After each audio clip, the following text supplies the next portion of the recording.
कांग्रेस नेता राहुल गांधी का जम्मू कश्मीर के पूर्व राज्यपाल सत्यपाल मलिक से खास बातचीत का वीडियो सामने आया है। 28 मिनट के इस वीडियो में राहुल गांधी ने सत्यपाल मलिक से पुलवामा, किसान आंदोलन, एमएसपी, जातिगत जनगणना, मणिपुर में हिंसा समेत तमाम मुद्दों पर बातचीत की। और 6 महीने की बात है, मैं लिख के दे रहा हूँ, बिल्कुल नहीं आएंगे पावर में। बातचीत के दौरान सत्यपाल मलिक ने और क्या क्या कहा है, हम आपको सिलसिलेवार तरीके से बताते हैं। वीडियो की शुरुआत पुलवामा हमले को लेकर चर्चा से हुई, जिस पर बात करते हुए राहुल गांधी ने एक किस्सा ये भी बताया कि उन्हें किस तरह से एक कमरे में बंद कर दिया गया था।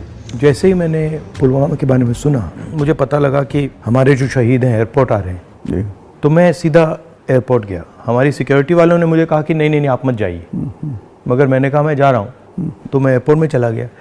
और एयरपोर्ट में उस टाइम मुझे कमरे में बंद कर दिया और मुझे कहा कि देखिए आप कमरे से नहीं निकल सकते। मैंने कहा मतलब? तो उधर वो सब शहीद आए थे, वहाँ पे आर्मी के लोग थे, प्रधानमंत्री आ रहे थे, और मुझे मतलब लिटरली चाबी से बंद किया कि आप बाहर नहीं जा सकते। मैंने सिक्योरिटी वालों से बोला ये मतलब ऐसे कैसे कर सकते हैं, और फिर लड़के मैं वहाँ से निकला।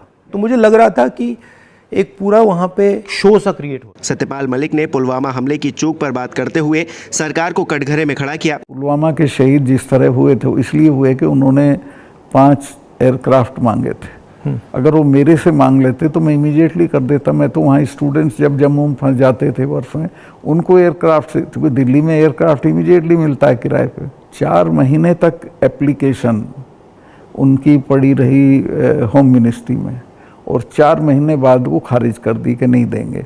तब वो सड़क से चले। इतना बड़ा मतलब 4 महीने के लिए वो चले ही नहीं। चले ही नहीं, इसलिए कि वो सड़क से चलना बिल्कुल इनसिक्योर होता है, वो उनके उसमें नहीं है सिस्टम में। राहुल ने बातचीत के दौरान ये भी बताया कि उन्हें पुलवामा हमले की जगह पहुंचकर क्या महसूस हुआ। भारत जोड़ो यात्रा में हम वहीं से निकले, एक्चुअली साइट से निकले पुलवामा से।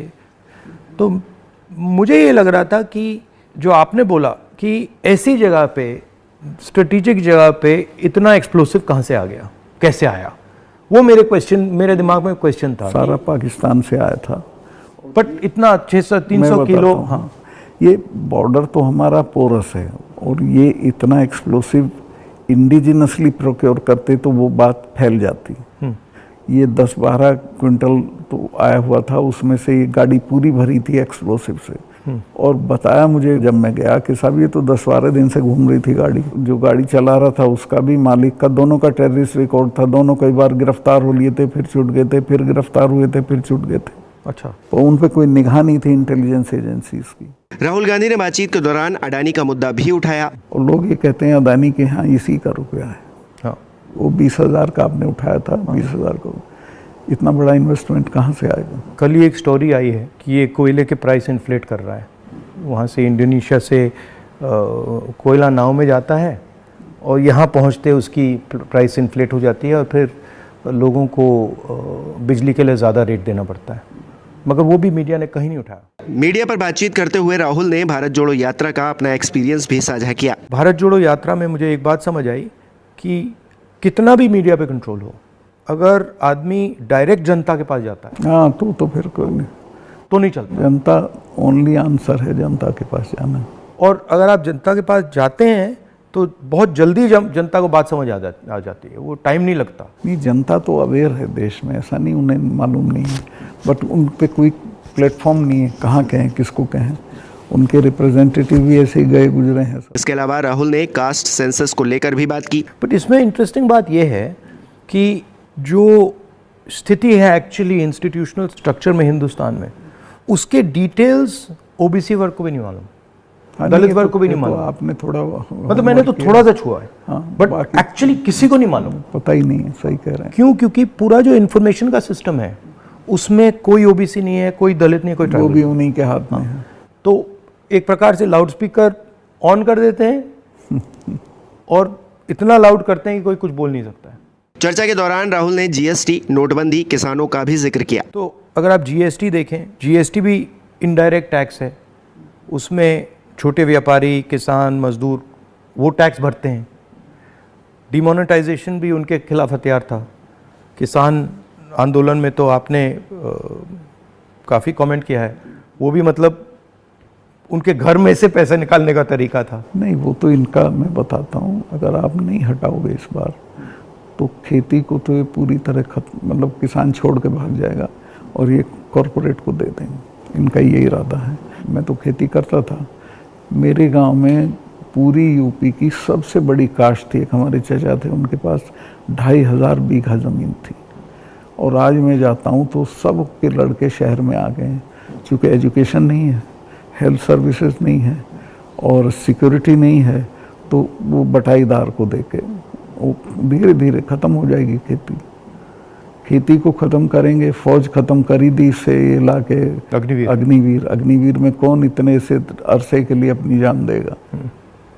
तो ये शने शने सब लोगों को। किसानों के लिए इस वक्त सबसे ज्यादा जरूरी काम क्या है? इंटरव्यू में सत्यपाल मलिक ने यह भी बताया। देखिए, सबसे बेसिक सवाल है कि किसान को उसकी फसल का दाम सही नहीं मिलता है और उसके चलते वो हर साल गरीब होता जाता है। जो एक फसल का दाम पिछले साल था, खाद का और बाकी चीज़ों का जो दाम था, उसकी तुलना में इस साल में और फर्क हो जाता है, तो उसकी परचेजिंग पावर हर साल कम होती चली जाती है और उसे पता नहीं चलता।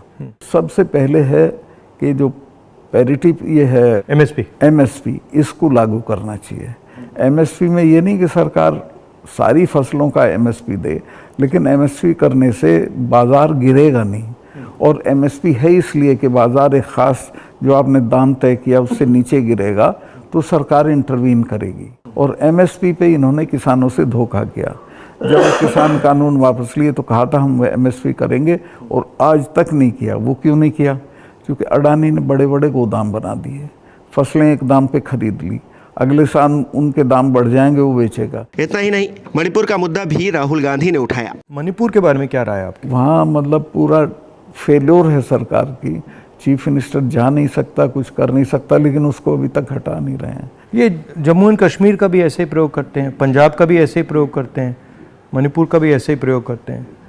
मैं गया मणिपुर में, वहाँ जो आप कह रहे हैं बिल्कुल सही है, वहाँ कोई कंट्रोल नहीं था। पूरी क्राउड निकल आई थी। आप ये कोई कंट्रोल ही नहीं था, मतलब बिल्कुल एक स्टेट बचा ही नहीं है, 2 स्टेट बन गए हैं, एक इस तरफ और दूसरा दूसरी तरफ। नॉर्थ ईस्ट सेटल्ड था, इन्होंने डिस्टर्ब कर दिया।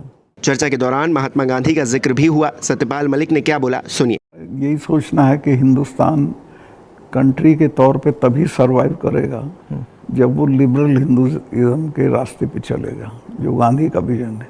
गांधी ने ऐसे ही नहीं कहा था, गांधी ने इस देश को जितना समझा था किसी ने नहीं समझा था। वो गांव-गांव गए थे, जगह जगह गए थे, और वो इस नतीजे पे पहुंचे थे कि नहीं, बाकी बातें बेकार हैं, ये ठीक है रास्ता। तो हिंदू का जो लिबरल हिंदू थॉट है वही रहेगा तो देश सरवाइव करेगा, वो टुकड़े टुकड़े हो जाएगा अदरवाइज। सोशल मीडिया ज्यादा ताकतवर है, सत्यपाल ने इंटरव्यू में ऐसा क्यों कहा, सुनिए। लेकिन एक अच्छी चीज़ हुई है कि लोगों ने टीवी देखना बंद कर दिया, भरोसा चला गया है। इस वक्त हम लोगों की एक ही स्ट्रेंथ है, दैट इज सोशल मीडिया। हम लोगों की बात सोशल मीडिया से फैलती है। ये उसको भी रोकने के सिस्टम ढूंढ रहे हैं, कैसे रोका जाए, वो अभी नहीं हुआ है, लेकिन वो हमारी स्ट्रेंथ है। जो प्रिंटेड मीडिया है, इलेक्ट्रॉनिक है, सबको इन्होंने कंट्रोल कर दिया, वन साइडेड कर दिया। लेकिन अच्छी बात यह कि लोग भी उसको समझ गए। मोहम्मद आसिफ आलम की खास रिपोर्ट।